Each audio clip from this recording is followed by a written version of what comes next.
La peur, c'est une tribune publiée dans Tribune Juive qui fait beaucoup réagir, une tribune d'un papa qui s'offusque du port de masque pour sa fille de 3 ans. Bonsoir Romain Tancredi. Bonsoir. Bienvenue sur Sud Radio, votre tribune s'intitule « Ma fille grandit dans une société de trouillards qui accepte de cesser de vivre ». C'est poignant comme titre et la tribune dans son intégralité est poignante d'ailleurs. Oui, je voulais vous remercier déjà de me donner la parole. J'ai écrit cette tribune d'une traite, j'ai pas calculé. Hein, j'en avais marre en fait. Je suis allé chercher ma fille à l'école. Elle a 3 ans, hein, on le rappelle. Hein. Ouais, elle a 3 ans. Elle est en petite section de maternelle et bien sûr les maîtresses sont masquées, les ATSEM sont masqués. Et quand on attend les enfants à la sortie de l'école, il faut nous parents être masqués alors qu'on est dehors. Alors moi, j'y vais, je suis le seul à pas être masqué en fait. Et tous les parents sont masqués et puis disséminés par petites grappes devant l'école. Et donc ça me fait toujours sourire. Je ne vais pas parler d'audit privé, mais vous habitez en bord de mer, en bord d'océan Atlantique, où il y a toujours du vent et où l'air est particulièrement brassé. Hein. Là, la promiscuité du côté... J'habite sur le bassin d'Arcachon et je ne sais pas si c'est encore le cas maintenant, mais pendant un temps, le masque était obligatoire sur la dune du Pilat. Donc on allait sur la dune du Pilat, il fallait mettre le masque. Quoi. Ah oui, alors moi je ne le mettais pas, je désobéissais. Je suis un mauvais citoyen et puis certains le mettaient. Quoi. Donc il y avait des gens qui étaient masqués sur la dune du Pilat. Ah oui, alors sur la dune du Pilat, il n'y a pas un endroit plus aéré en France pratiquement, sauf peut-être le sommet du Mont Blanc. Philippe Bilger. Mais je n'ai pas lu votre tribune, même si on nous l'a communiqué. Mais au fond, ça veut dire que vous n'admettez pas la légitimité de tout ce qui est imposé sur le plan sanitaire. Je veux dire, vous trouvez que rien n'est à sauver parce que ça porte atteinte à quoi très précisément? Non, Philippe Bilger, alors je l'ai envoyé la tribune, c'est sur les enfants dont il parle. Oui, non, mais précisément, si vous le permettez, Philippe, de compléter votre pensée qui est naturellement meilleure. Oui, sérieusement, Monsieur Tancredi, est-ce que ça concerne que les enfants ou est-ce que votre vision est globalement pessimiste sur la réalité de notre société à l'heure actuelle à cause de sa lutte contre la pandémie? Romain Tancredi.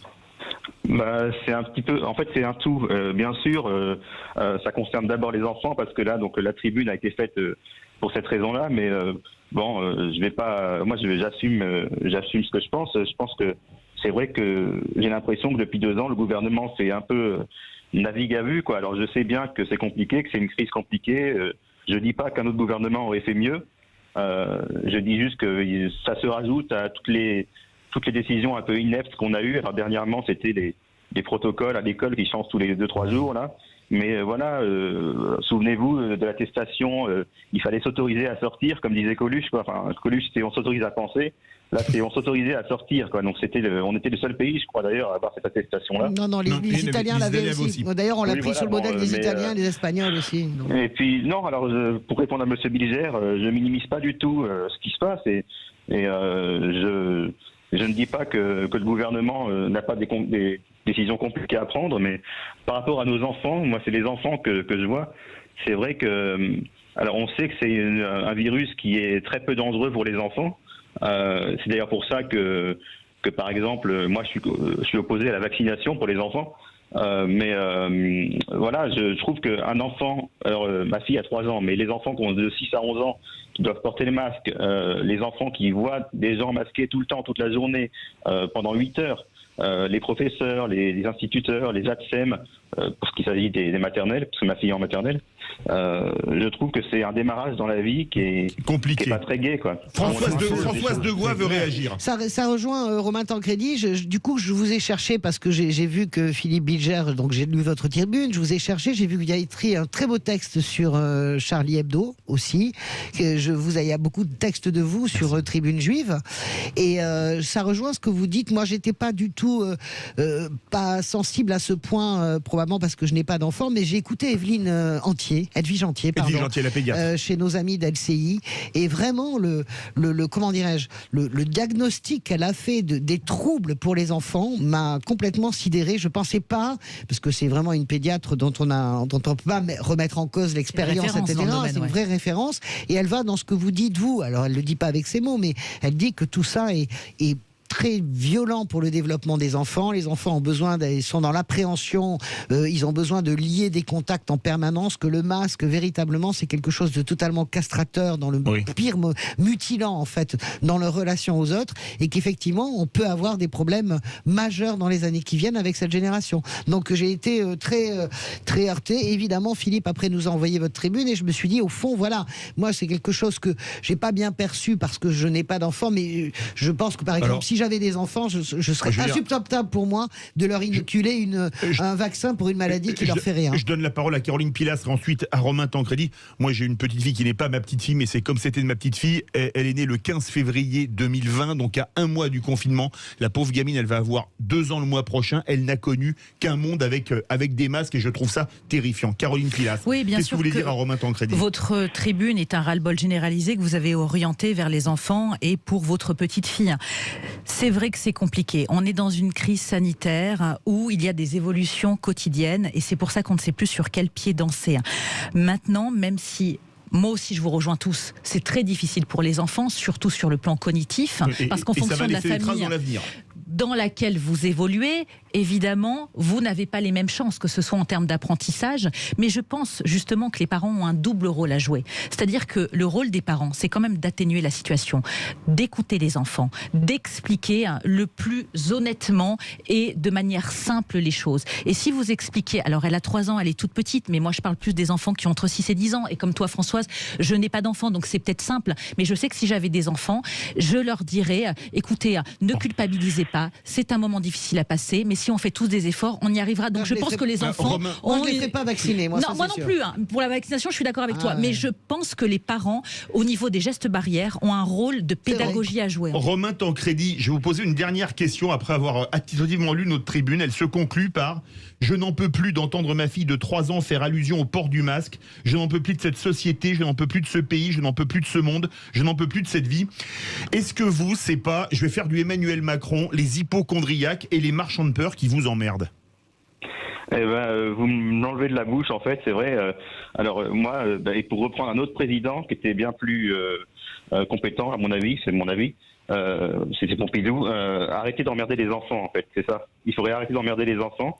Et vous avez dit, excusez-moi, j'ai oublié le prénom, Caroline. Voilà. Oui, c'est ça, monsieur.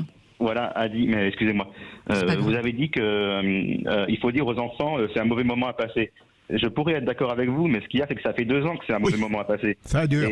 Et puis moi, vous savez, au début, quand ça a commencé, j'étais un de ceux qui disait, alors j'ai pas dit que c'était une grippette, mais je disais, on en fait des tonnes, et je le dis encore, je disais, si le Covid avait touché que l'Afrique, on n'en aurait pas parlé comme moi, je suis né en 85, donc j'ai pas connu les années 80, très peu, mais vous vous souvenez sûrement, vous, que à l'époque c'était les chanteurs sans frontières, machin, on envoyait du riz en Afrique. Si ça avait été, le Covid n'avait touché que l'Afrique, il se serait passé ça, il n'y aurait rien eu de plus. Et là, on a fait des tonnes. Alors je dis pas que c'est pas grave, mais ça fait 2 ans que ça dure, ça fait 2 ans qu'on nous dit d'être résistant, résilient, comme on dit maintenant. Oui. Ma fille, comme vous dites, elle a 3 ans. Moi, la première fois que j'ai vraiment ouvert les yeux, parce que ça fait 2 ans que ça dure, donc j'ai aussi maturé, ma position a changé. Et c'est quand ma fille, l'an dernier, quand on était dans un magasin, on s'apprêtait à rentrer dans un magasin, ma fille ne parlait pas encore à l'époque, elle avait que 2 ans. Elle nous a vu mettre notre masque avec mon ex-femme et elle a fait le signe. Elle a mimé, elle parlait pas, mais elle a mimé quelqu'un qui comme si elle mettait un masque elle aussi. Et on s'est regardé et j'ai dit, mais tu te rends compte que maintenant elle a pris le pli, quoi, elle a remarqué. Et une autre fois, là c'est plus récemment, on est allé dans un McDo, on a été manger et elle a dit à sa mère, maman, mets ton masque, c'est un magasin le McDo.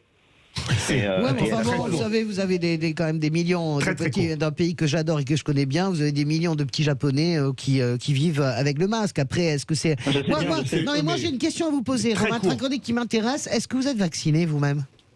Oui, je suis double vacciné. D'accord, ok. Oui, il est J'ai jeune, il a une fille de eu 3 un ans. léger Covid au mois de décembre, donc je ne sais pas si je vais faire la 3e dose. C'est compliqué. En plus, c'est le bordel pour. Je ne sais pas si je peux faire ma 3e dose maintenant, mais en tout cas, Oui, voilà, Ça a été double vacciné, vous avez eu un Covid en décembre, à mon avis, là ça va prolonger théoriquement votre passe sanitaire. On embrasse, elle s'appelle Erin, votre fille? c'est ça. Eh bien écoutez, Erin comme Erin Brockovich. Oui. Excellent. C'est ça. Félicitations. Si C'est Si bien, vous c'est permettez, bien. Robin Tancredi, Enfin, elle a 3 ans, quand même, hein. on embrasse C'est pas Erin. grave. On est Erin, sûr c'est qu'à bien. 3 ans, elle est super mignonne. Mais oui. Et bravo pour votre tribune, c'est une tribune qu'il faut vraiment lire sur Merci Tribune beaucoup, Juive. Philippe. Merci Tout de à tous. suite, Bonsoir. merci à vous. Plan contre la désinformation, est-ce un danger pour la liberté d'expression? Vous êtes 92,8% à dire oui. On en parle avec Thierry Vallat, avocat spécialiste du numérique.